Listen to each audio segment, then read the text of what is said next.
Oh my goodness. So we got another airline story for you, everyone. It's Jenn from McCreath here. It's Sunday. It's October the 9th, 2022. I admit my mistake. I know you're supposed to be at the airport at least 2 hours before your flight now because there's so many things that could go wrong. But sometimes you run into a little bit of traffic getting to the airport and these things just happen. And alright. Okay, so again, I went to book my boarding passes yesterday, as I've been doing 24 hours before the flight goes for the past 25 years, because you can now check in on the internet, right? You don't have to go to the counter and see a live person anymore. You just internet it. Now it's all phone stuff, and I don't have a phone, and that's starting to become even more of a problem. Seems like my channel is an ongoing series of the challenges of living life without not just a cell phone, but one of these iPhone or Android things that can actually take pictures and have apps and do all these crazy things that your general landline won't do. So I'm like, okay, I'm gonna have to get to the airport and I'm gonna have to reprint my boarding pass. So we go to the kiosk, the little computer self-checking thing. Please reprint my boarding pass. And they're like, we're sorry, this flight is no longer available for kiosk check-in whatevers. So I'm already late for this flight, right? Okay, it's due to take off in 37 minutes, so there's clearly still time. They haven't even boarded yet. Now I have to go and line up in person and wait to speak with a live human being to tell them that I need to reprint my boarding pass and that your little kiosk said I couldn't do it. So I finally get up to the window and explain, okay, hi, my name's Jenn from McCreath. Here's my booking confirmation number. Here's my name. Here's my flight address. Here's my government issued ID. I really need to get my boarding pass reprinted as quickly as possible so I can get on the flight. So Mrs. goes on and on and on about how I'm too late, I've missed the flight, and on and on and on and on. And you're going to have to rebook. And I'm like, can you just please reprint my boarding pass? I don't even care if I make the flight. I'd like to have my boarding pass, please. And this went on and on and on and on for quite some time. Part of it might have been a language barrier. I'm not sure that English was the first language of this individual. However, I was finally able to convince her to reprint my boarding pass, which I then proceeded to run as fast as I can, which is difficult to do because I'm 320 pounds, I have a torn ligament in my left knee, and I'm carrying a couple of suitcases. And of course, the Halifax airport it's big.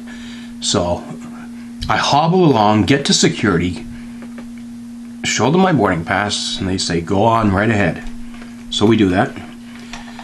Luckily, it wasn't too busy. I know that there's been issues lately this year for some reason. It's taking people 2 to 3 hours to get through security. I was through the line in about 3 to 5 minutes. And my bag got held up. I had 2 bags, carry-ons. One bag, I forgot to take my netbook out. So I go through the processing, get all the way through security, and I have to meet with this person who says, oh, your bag has to go through the whole process all over again because you didn't take your netbook out. Well, okay, my bad, but Buddy at the front of the line, he didn't tell me anything. He didn't ask if I had a computer. He didn't remind me of any of these rules. By the way, I forgot to pull out my liquids and gels, and they didn't say a damn thing about that.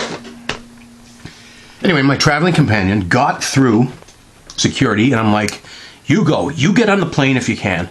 If I'm going to be stuck here arguing about this laptop for 15 minutes, I might miss the plane. At least you can get home. Anyways, we rescan the netbook. Everything's fine. You're free to go. So I take one step to the left. You already know, folks, I've got a torn pretty sure, not ACL, a torn MCL, and possibly a broken bone in my leg. So I take this awkward step to turn left to go up the escalator, and wham, I hear a big snap. in my foot and ankle area. So I'm like, oh shit, I think I just tore 2 more ligaments. So I hobble up to the escalator, get up to the top, and then I'm like, okay, where's my gate? Of course, it's the one that way down to the very far end of the airport. So I'm like hobbling along, kind of like Terry Fox with one leg, and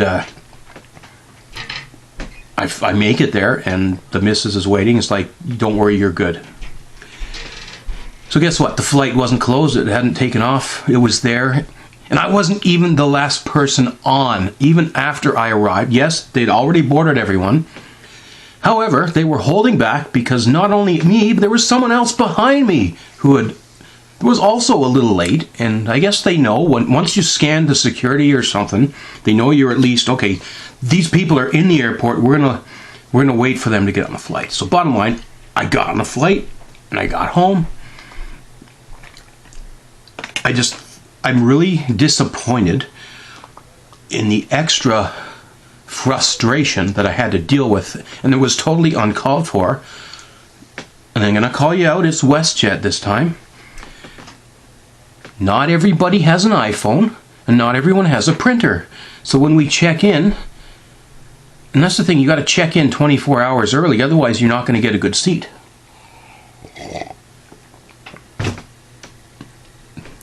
And the great thing about these kiosks is you can go to kiosks and use the computer. You don't have to see a live person. It wasn't complicated. All I wanted to do was reprint my boarding pass. But I couldn't do this. I had to see a live person.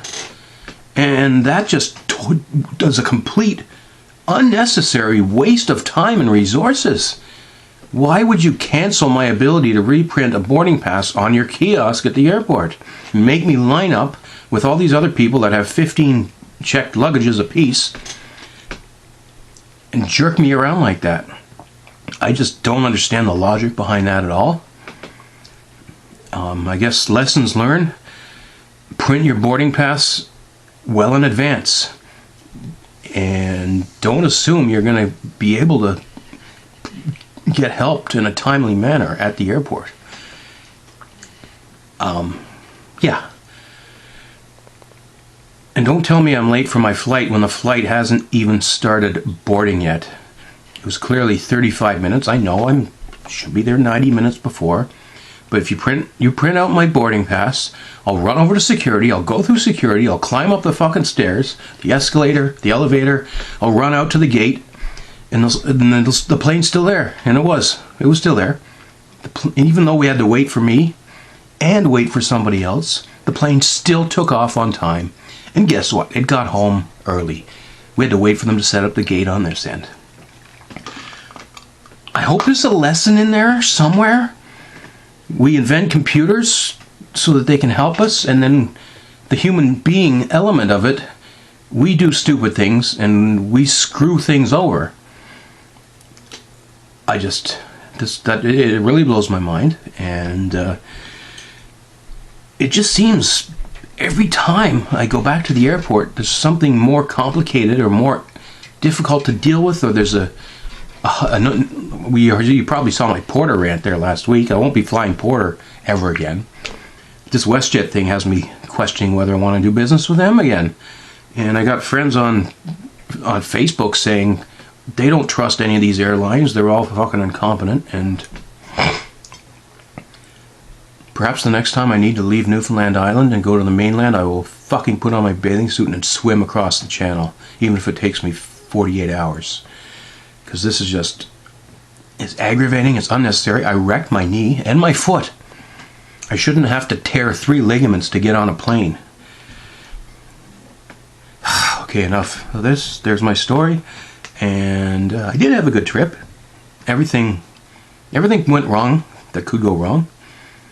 The hotel I booked didn't have power because of the storm, Hurricane Fiona. Even though it was more than 2 weeks ago, there's still people without power in Prince Edward Island. And oh my, there'll be another video with some more good news about this weekend, because it was a good weekend. And but yeah, WestJet, you might want to take a closer look at how you conduct your business, because this just This is a glaring, unnecessary situation that tied up human resources and almost cost you a passenger's business. So if I was denied the opportunity to get on that flight, I would have been really pissed off. Even more so than I am right now. I'm actually kind of calm right now. Okay, we're going to turn the camera off now.